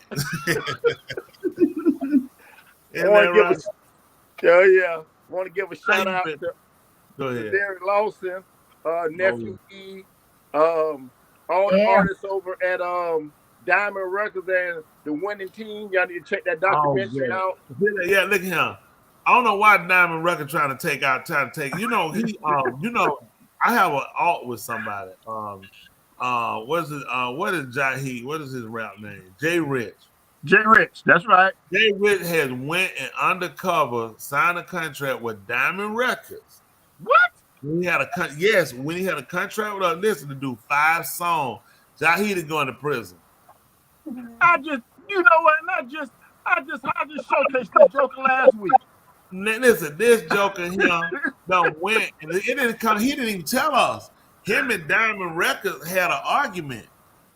And he said, hey, you know what? Don't even worry about it. I don't even want you to do the 5, bro. You just keep them. I'm something like the 5. I said, what happened? Yeah, I had a little contract, little thing over there. Wasn't nothing much. He done went and signed with Diamond Records to do 5. Listen, he done them. And he has a project he's supposed to be finishing with the winning team. So we gonna sue him. Oh my goodness. And we're gonna cut his throat. And we're gonna leave him like a stuck hog pig somewhere tied up. We gotta do it to him. The man has stolen. He's taken work from the winning team and stolen and went to Diamond Records trying to play like he's a new artist. And he just needs somebody to back. So This is unacceptable. Jay Rich, if you can hear us out there, this is unacceptable behavior if this is true. Thank you. But we're gonna wait for part 2 of the documentary. It's coming out. So we want to make sure that we set the record straight for everyone out there. But again, this is your neighbor, Confederate State 48, saying hit that share, hit that subscription, hit that like, but definitely hit that cash out. Yes, sir. We definitely I wanted to kind of chime in just a little bit about what Ra was just saying. It's just an echo of what we've been hearing for time after time, you know, through our beloved Ra Smith. He's always told us that, that's the behavior of our counterparts. However, until it actually happens to us and affect us directly, then therefore it's just something that is a water cooler talk. I'm a firm believer also that you can forgive someone without reconciling. You know what I mean? So just because I forgive you don't mean I got to sit down at the dinner table with you, or invite you to my home, or invite you to the cookout, or send you, which I don't do, or send you a Christmas card, or whatever the case may be. That's just like a person raping a woman or any heinous crime for that matter, and the person is being convicted and goes to prison, does not mean when they're paroled to get out, do their prison sentence, that I need to be their bosom buddy. You know, we've been oppressed by these people. We've been ostracized. But as the woman said in that clip, is that some of this is our problem because we don't sit back and defend what our intrinsic value is. And I quote that from our beloved Cheryl Bostic, until we begin to love ourselves, which we know is a hard, and respect ourselves and respect one another, then we're going to continue to play this record over and over again. It was something the thought escapes me about right now, but back in 1945, there was something that we are familiar with called the Pledge of Allegiance. I know we are familiar with it. Okay, but prior to 1945, they adopted a salute called the Bellamy Salute. Okay, and the Bellamy Salute is typically the Pledge of Allegiance, and it was widely known the salute of Adolf Hitler and the neo-Nazis. Okay, so what changed from 1945 up until today that they still have our school children trying to have them to recite the Pledge of Allegiance, when in fact the Bellamy, if you could pull that up too, Love Doctor, the Bellamy Salute is the connotation to what Adolf Hitler subscribed to, which was a ethnic cleansing. So what changed from then and to now? My point in case being this: these people haven't changed. They just, like what I said so many times ago, they changed the name, but it's the same people. Mm-hmm. It's the same behavior. We have to look at the pattern of behavior, and if we don't change our pattern of behavior, then we're gonna repeat this cycle over and over again. But I did have a question and a comment I want to make moving forward when we know we get some time. But that's just something I want to share when I saw that video tonight with the lady from Ghana, which was you guys had the opportunity to go over and be hands-on with them. So it's not like we're addressing any issues that we have no insight on. And I appreciate that you guys were able to experience that and then to bring it back home, to share with the rest of us, that we can kind of know that what she's saying holds true, and it's not just something that we read in a textbook or we see on a news feed. Surprisingly, quote unquote Africans in Kibalon, they actually love white people. They actually like. Oh yeah, they do. Listen, I doing when we went through where the slaves had taken the bath, called the last bath. We actually got in the water. I think Shara Basha was supposed to be putting that together, make a video so people can kind of see it with us. We walked the trail and we took off our shoes and experienced it just like they did barefooted, And we were told that even the ground we walking on, some of them had died. Wow. Some of them was under the ground. Going in there, getting in the water, bathing, and experiencing. But the kids, they kept talking. I told them, I said, "Hey, I'm trying to hear this." And like y'all just talking, and I asked some of them about it. Some people, they said that they were told that white people, they were told that white people were good, that white people brought economics, that white people gave them education and the economy.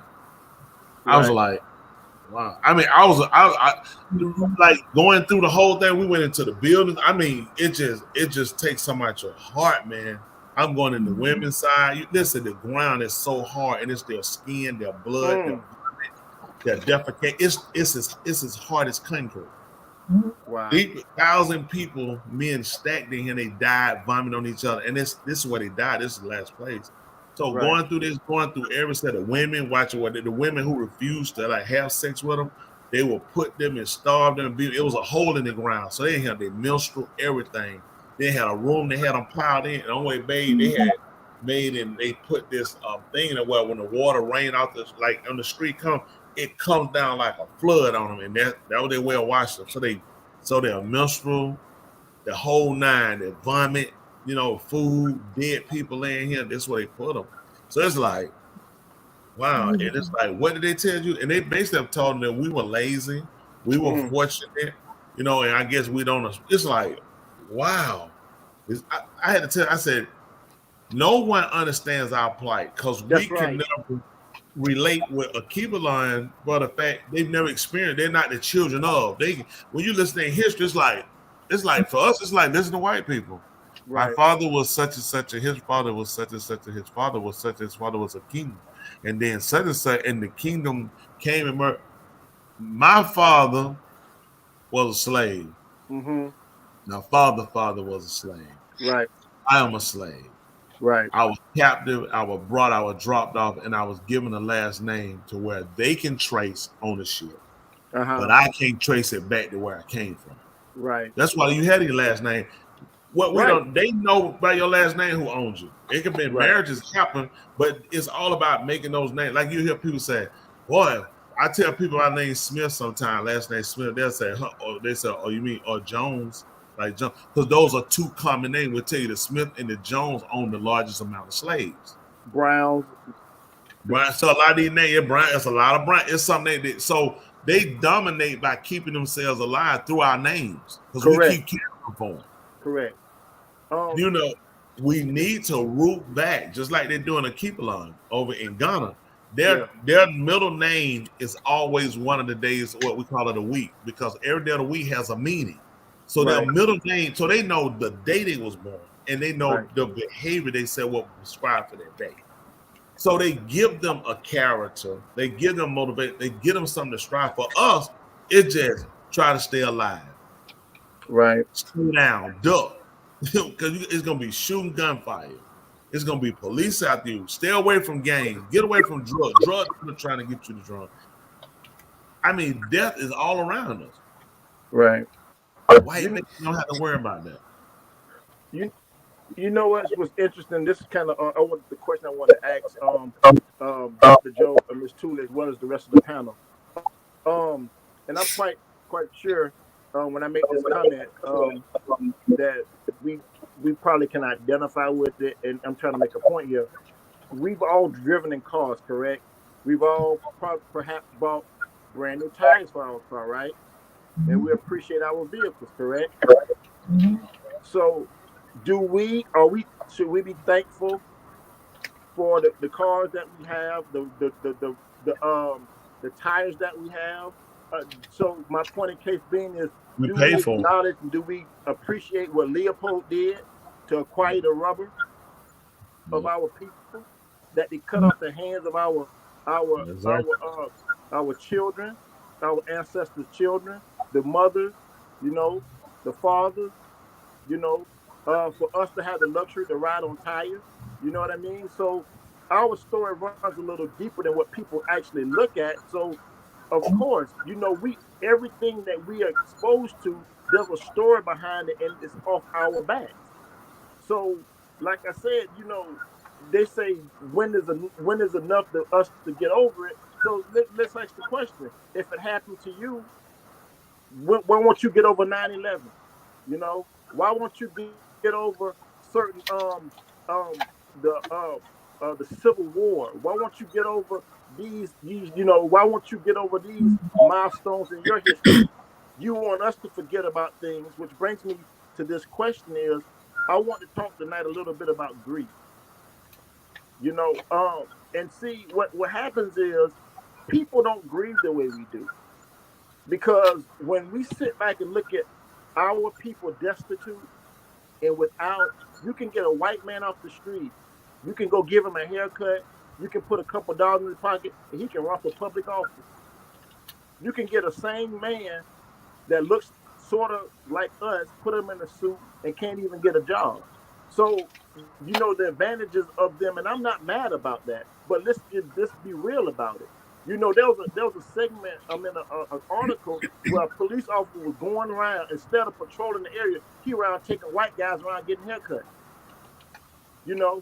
Setting them up for, I could be embellishing a little bit, for getting job interviews. You know what I mean? But he was setting them up for success. And there's nothing wrong with police officers doing this, but let a white man go and put on a suit and tie. He could be a serial killer. He have a better chance of being successful than a black man with a college degree. Yeah. So we can't sit back and turn a deaf ear and a blind eye to these issues, but at the same time, we have to hold responsible, be held accountable, and so do they. So my question tonight will be dealing with grief and mental health. How do we get over that hump? Because we deal with grief on a daily basis, whether it personally or inadvertently, meaning when I see someone like my color, my ethnicity, somebody in my community going through, it grieves me, to see someone to be downtrodden, and you can only help someone so much. It brings grief to me. But some people say, well, it's better them than me. And that's not the mentality that we should have towards one another.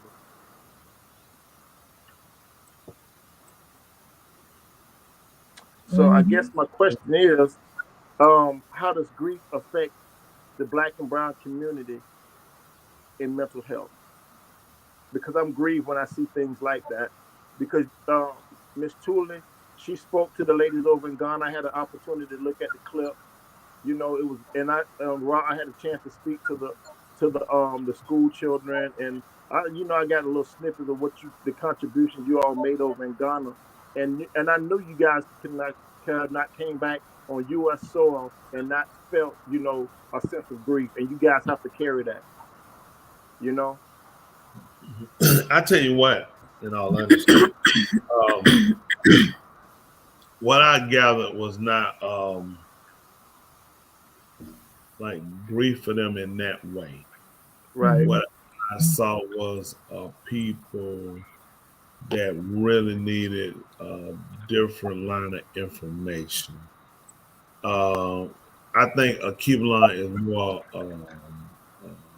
more knowledgeable dealing with Caucasian race than we are.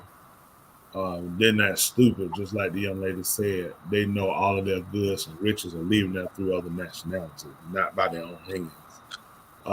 Right. I think some of it is a will to just. I seen people just get trashed and put out their cars on the ground. You don't even do that over here. You got to go somewhere and kind of hide. You just throw stuff down. It's like they really need to. If they were smart, the smart move I think would be is really connecting with us, because it's not just about books and mathematics. There's some other things we could really show them that need. I was really looking for that, like that. What it said, African love, like my brother, you're home. You're home in your country. Right. You're home.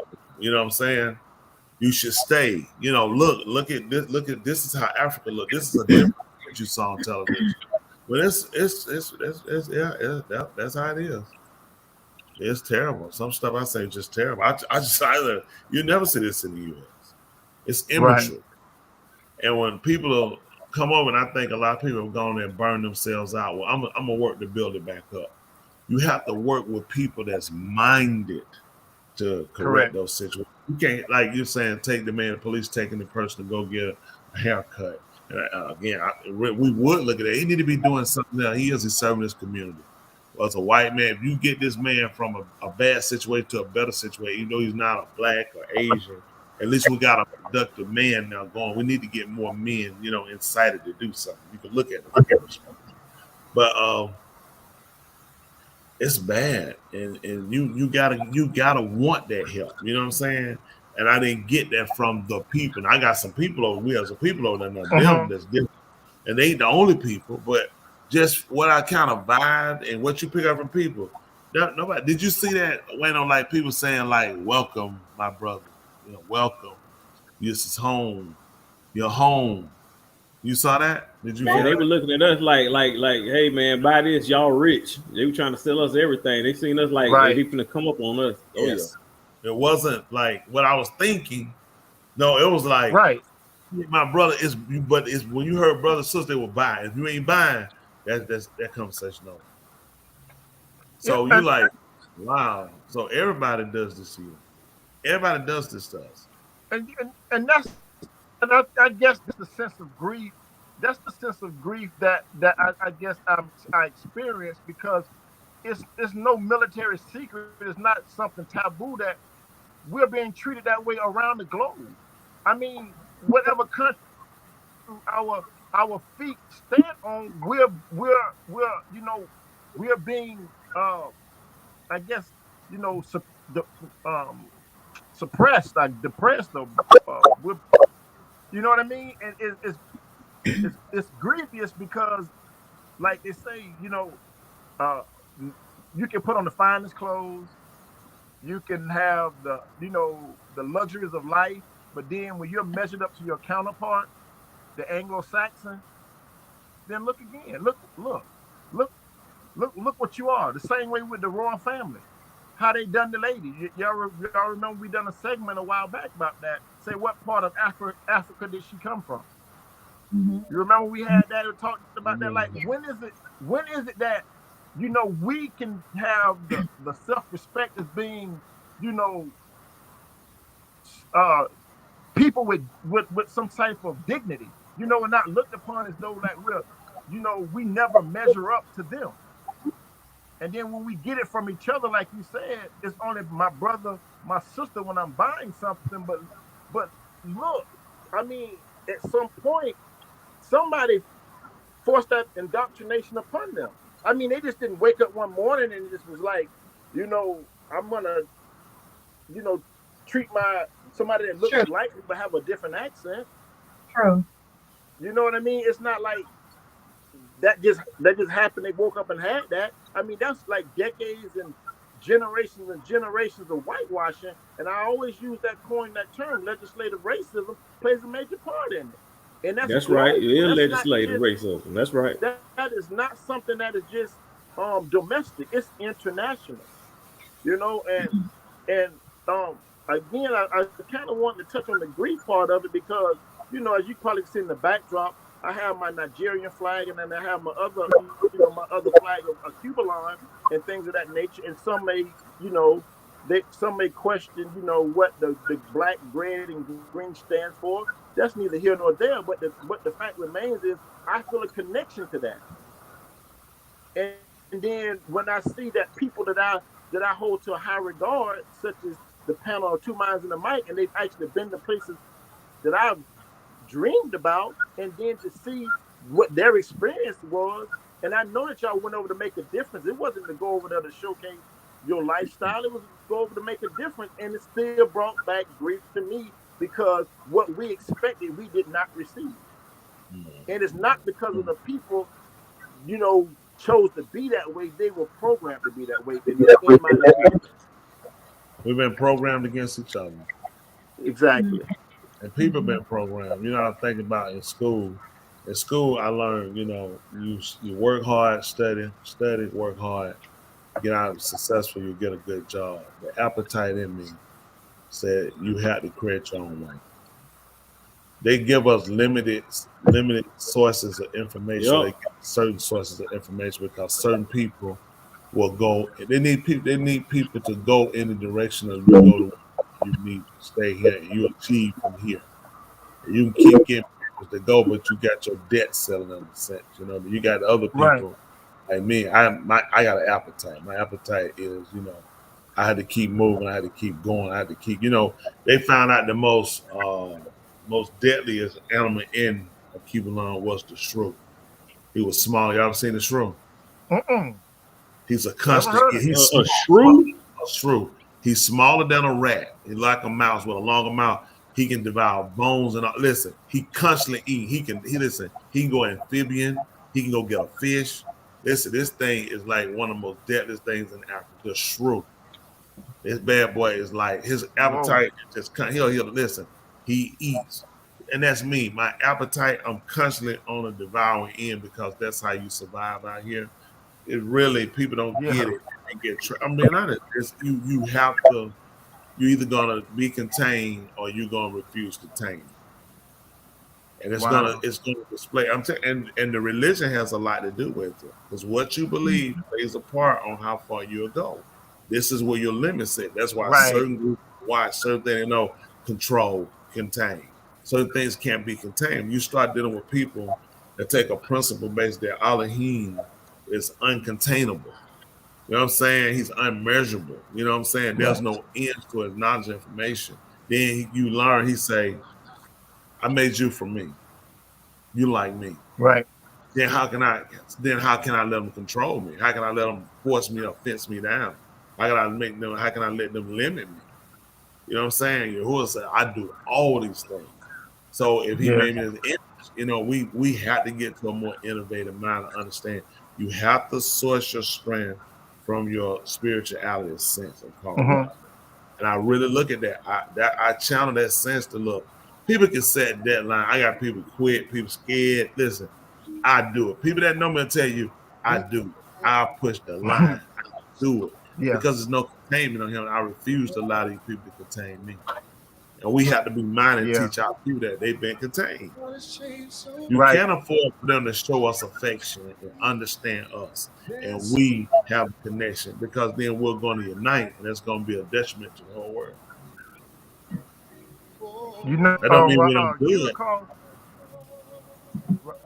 Rob, you recall a while back that you taught a lesson and you were talking about your code when you said you were telling us about your code, how he said he had to go and take what he to leave his beneath inheritance. Remember you taught that lesson, and we were under the impression that he was just inherited. He just got something from Abraham that Yitzchak had just gave him, and you were telling us he had to take it from a man, in order for his name to be able to have an inheritance. And that's kind of breaking in the mind about the truth. Yeah, you got to, man. Listen, we appreciate you and all our listeners that listen every Thursday night. We appreciate you guys. Hey, and as always, it's always our expectation to drop some knowledge, information, conversation. So all of us got something to consider on. What part we add, I encourage everybody again, you hear your energy force, you know what I'm saying? Electrify something, change something, do something. Stop letting people contain you, hold you, and control your emotion. Listen, you're going to have hurts, you're going to have laughter, you're going to have tears. That just makes it light. Learn to appreciate and celebrate what he's giving you. learn to accept the things that you have that will help grow you, that you learn how to become more accepting, more appreciative for the smaller things. It ain't all about the big things. Hey, if anybody asks you, do you mind? You tell them you always mind. Every Thursday night, right here, 8:30 p.m. Yeah. 2 mics and my mind. Yeah. Love you. Hey, Yeah. They just call it hard. Tuli, Love Doctor, Resident Joe, Shara Boston, who missing, take us home. Woo! Hey, can I start off tonight? Go ahead. Yes. Oh my goodness. I want to start off tonight by dedicating this right here to Confederate 48, because this is something what Confederate 48 actually said earlier during the conversation. He was talking about forgiveness versus reconciliation. So my quote for tonight is, forgiveness requires nothing from the offender, but reconciliation requires repentance from the offender. Ooh. Where do you Google that? He's looking at. I see his glasses. You can see his glasses. Yeah, his glasses. You know, but look at glad he looked that thing up. That's sick. Yeah, man. Sick. Well, how do we come behind that? Miss Tuli, help us. Now do your original one on since you started. Or Tony? So what now? Do your We got original. Mr. Joe. Come on, I said mine when we were going out to our end. What? Telling people about the encouragement and everything. We did. Things come to help to make us overcomers. Yeah. It just did. builds us strong. That's a good one. Come on, All Dr. right. Resident Joe. They'll blow you up. We gotta hear it. We gotta get it. So do we follow yours? So You give Tony, him or one. we follow? Well, you can go what he said. What you feeling? Tell us what you got. Come on, Dr. Joe. Forgive for That's it. yourself, Yes, growth, sir. and not for others. See that? That's what I'm talking about. You know you got a check coming. You We start didn't- out good and well. Hold on. What?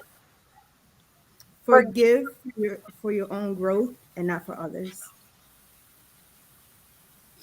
I appreciate it. I would say Confederate 48. Do you want to take a stab at it? But I used what you said earlier. That should come one because you were dropping gems earlier. You know. Well, I got one I can probably piggyback off of. I'm gonna Go say ahead. Oh gosh. Every individual has a platform. But is your platform, can your platform support the weight of others? Oh. Woo! Tuli? That's like that. Oh, man. yeah. I'm in- Tuli? Dr. Joe, he done made it tight because you was in a sandwich. Yeah, Tuli? Tuli, you got four people with four good ones. Come on, Tuli. It's all you. Bring us home, Tuli. Come on now.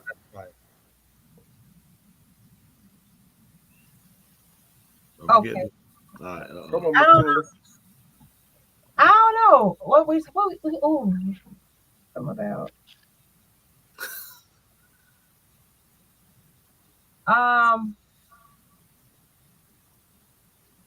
Good one. Okay. Build your platform and create your legacy. Don't let another's perception do it for you. You're gonna be right behind Dr. Joe because y'all usually have to use a bunch of words. Dr. Joe, you Yeah, put that was for a college grad. That show was. She just kept build your platform. Don't let another build it for you in the water. Yeah, we gotta get a check behind that. Yeah, you done messed up too. You saw what you did to her. Mine was short though. But Sure, before I leave, legacy, not someone's perception. Okay, she condensed it. It's still for a college grad, but that's still good. Exactly. That's exactly right. Dr. Hey, Joe, you want yeah. to clean us up? What you get us our final say out? You want We got official. Let's see. We you got said someone- what? Oh, listen in. What do you got? Go ahead. Who? You were reading. Oh, in life, learn which people are garbage cans and which ones are refrigerators. Because they can hold something, then know what you throw away. Find out who can hold something, find out who you got to throw away. That's a good- nice. So you That's gotta, good. you We're gotta gonna have an follow audience some- start to participate. That's what's up. We like that. What about what that is? What? Mama, that was way too long. Wow, I like that. That's a good saying. I got one. Never take life too seriously. You'll never make it out alive. Whoa. Scary. Yeah, man. Listen, I'm sleeping with the lights on tonight. I know is that a movie? I got one. Forgive and keep on walking. Dr. Joe. That's like keep on walking. Forgive. I love that. Keep on walking. Just we know that's how you got the check. Remember, that's how you got the check. But be understanding, be caring, and be loving. All right, we'll give that. Be understanding. We'll give you one for reading out the back of a Hallmark card. Be loving, be kind, be respected. What's all this love, respect? Who you think you're, Aretha Franklin? No, but I feel like people need to. You know how the love doctor said he needed more love and care. Yeah. I feel like the world needs more. Oh yeah. Somebody just put a diaper back on the right end. Then I think that'll help. Hit the cash out.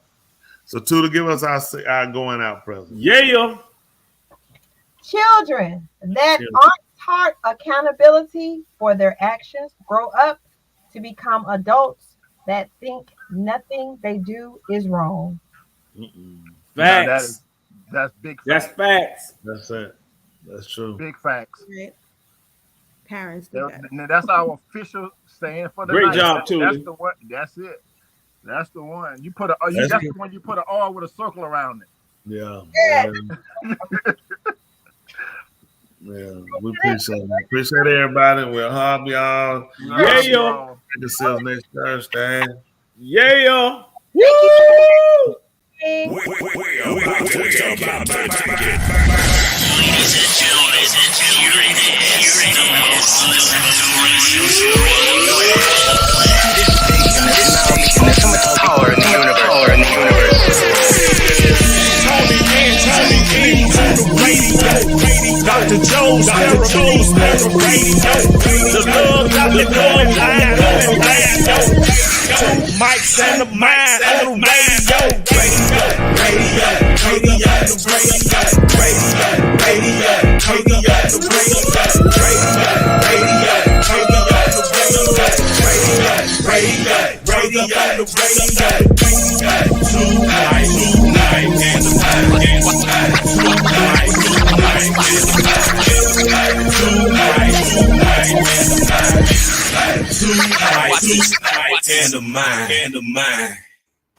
All right, you do something better, I'll do something better, and we will be better together. Until next week. And you better be back. Good night, Tuli. Yeah. Yeah. Don't forget your checks.